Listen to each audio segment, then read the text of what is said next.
आएगा, शिक्षक हित में आएगा और न्यायालय पर हमें पूरा विश्वास है कि ये शिक्षक हित में ही कार्य होगा। देश पूरे बिहार के शिक्षकों को यही हम देना चाहेंगे कि जिस तरह से बराबर शिक्षक संगठन पर विश्वास रखे हैं और हमेशा रोड पर भी हमारी जीत है, कोर्ट में भी हम जीते। इसी माननीय उच्च न्यायालय में हम समान वेतन का लड़ाई जीते थे। इस बार भी हम कोर्ट में आए हैं और निश्चित रूप से हमें जो सोच कर आए हैं, जो हमें चाहिए न्याय, वो हमें न्याय मिले। क्या बहस पूरी हुई, क्या फैसला आया या फिर तारीख अगली निर्धारित कर दी गई? हमारे साथ शिक्षक एकता मंच के मीडिया प्रभारी केशव जी हैं, इन्हीं से जानेंगे। आप लोग कोर्ट रूम में मौजूद थे, क्या क्या हुआ है, क्या बहस हुई है और क्या डिसीजन हुआ है, या फिर कोई अगली तारीख मुकर्रर की गई है? हम लोग को 13 तारीख को डेट था, 13 को बहस हुआ, 14 को हुआ, आज 15 को बहस पूरा हुआ है। हमारे तरफ से कल DS नायडू जो सुप्रीम कोर्ट के अधिवक्ता आए हुए थे और मृत्युंजय बाबू हाई कोर्ट के अधिवक्ता आए थे। बहस में हम लोग का जो मुख्य मुद्दा था कि बिना शर्त राजकर्मी का दर्जा दिया जाए, चूंकि हम ऑलरेडी परीक्षा दक्षता पास कर चुके हैं, TET पास कर चुके हैं। दूसरा था कि सेवा निरंतरता दिया जाए, हम 20 साल की सेवा किए हैं। तीसरा था कि आज सरकार कह रही है कि हम वेतन संरक्षण का लाभ देंगे, तो उसमें अभी हम मैट्रिक 7 में हैं और वेतन संरक्षण के लाभ के तहत जाएंगे तो मैट्रिक 3 में चल जाएंगे। तो हमारा कहना था कि हम मैट्रिक संरक्षण का लाभ दीजिए। इस पर बहस हुई। आज AG PK शाही जी अपना जवाब दिए हैं। उनका कहना था कि हम किसी को हटा नहीं रहे हैं, जबकि सरकार कही है कि इस पर कमेटी जो रिपोर्ट देगी वो लागू होगा। कमेटी रिपोर्ट दे दी है हटाने के लिए, तो उन्होंने कहा कि इस रिपोर्ट को सरकार अभी नहीं मानी है, कमेटी की रिपोर्ट है, हम किसी को हटा नहीं रहे हैं। और ये जो हम परीक्षा ले रहे हैं, ये नेसेसरी नहीं है कि सब दे। जिसको इच्छा हो परीक्षा देने का हो दे, जिसको नहीं इच्छा है वो इसी सर्विस में रहे। तो इस पर हमारे वकील साहब कहे कि इसको क्लियर किया जाए, क्योंकि यह पैरा 3 और पैरा 4 आपस में ही विरोध में है। ये मतलब PK शाही की तरफ से, यानी सरकार की तरफ से जो महाधिवक्ता थे, उनकी तरफ से कहा गया कि ये जरूरी नहीं है कि सब लोग जितने भी नियोजित शिक्षक हैं वो परीक्षा दें। परीक्षा नहीं देते हैं तो मतलब वो नियोजित शिक्षक ही रहेंगे। अगर परीक्षा देते हैं, पास करते हैं, तो वो राज्यकर्मी बनेंगे।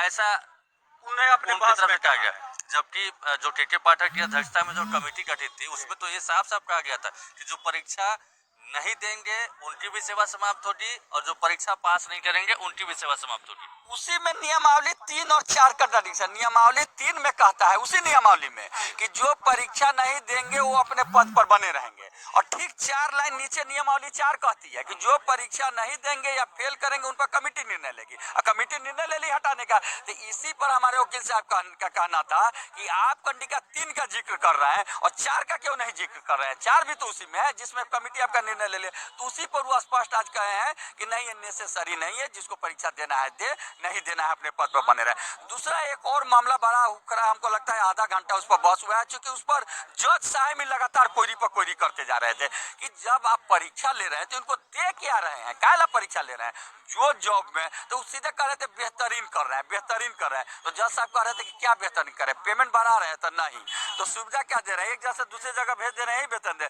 तो इस पर PK शाही जी कहे हैं कि हम इंटरवल बाद यानी टिफिन बाद बात करेंगे। तो टिफिन बाद पूरी बात रखे हैं, लेकिन इस पर उनके बात से संतुष्ट नहीं हुए। हमको लगा है कि जज साहब कुछ इंस्ट्रक्शन दे सकते हैं इस पर, क्योंकि उनका क्लियर सोच ऐसा लग रहा था कि अगर आप परीक्षा ले रहे हैं तो कुछ बेटर दीजिए, तो परीक्षा देकर जाएगा।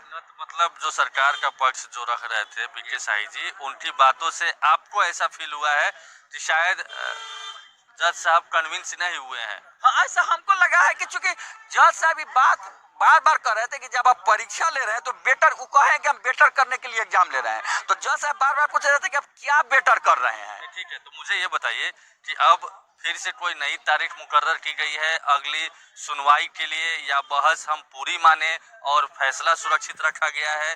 क्या कुछ हुआ है? जी, बहस पूरी हो गई। उन्होंने कहा कि बहस पूरी हो गई।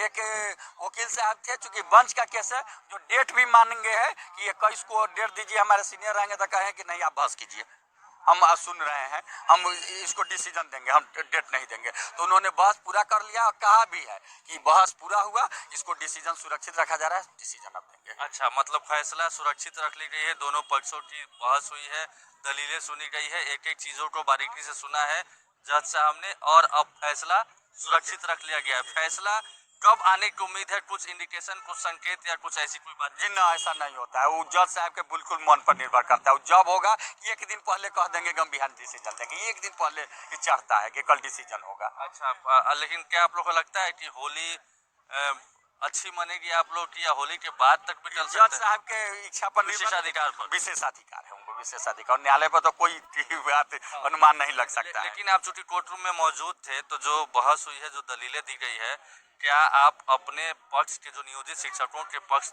से जो वकीलों की फौज खड़ी हुई थी, उनसे आप सेटिस्फाइड हैं? आपकी बातों को उन्होंने अच्छे तरीके से जज साहब के सामने में रखा है, और जो भी डिसीजन आएगा वो कितनी उम्मीद है कि आपके पक्ष में ही आएगा? हाँ देखिए, यही एक बड़ी बात है। अभी कुछ दिन पहले अप्रशिक्षित का केस था, उसमें सेटिस्फैक्ट्री बहस नहीं लग रहा था, कोई कुछ बोलने लग रहा था, दूसरा वकील साहब कुछ बोलने लग रहे थे। इस बार सो नहीं था, सब लोग एक बात रखे हैं कि हमको ये चाहिए, ये न कि हम उनको नहीं चाहिए, और सेटिस्फैक्ट्री बहस हुआ है।